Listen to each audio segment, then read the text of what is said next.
வாழ்க்கையில் உறவுகள் நிரந்தரமாய் நிலைக்கும் என்று எண்ணினேன்.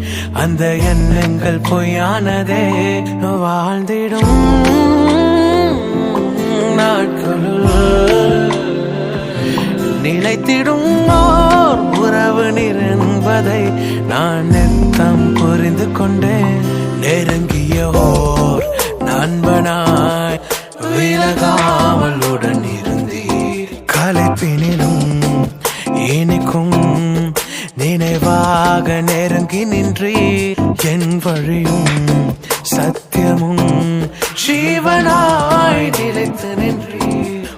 வசனம் தீபமாய் என் பாதைக்கு வெளிச்சம் தந்தீர். இணைந்தேன்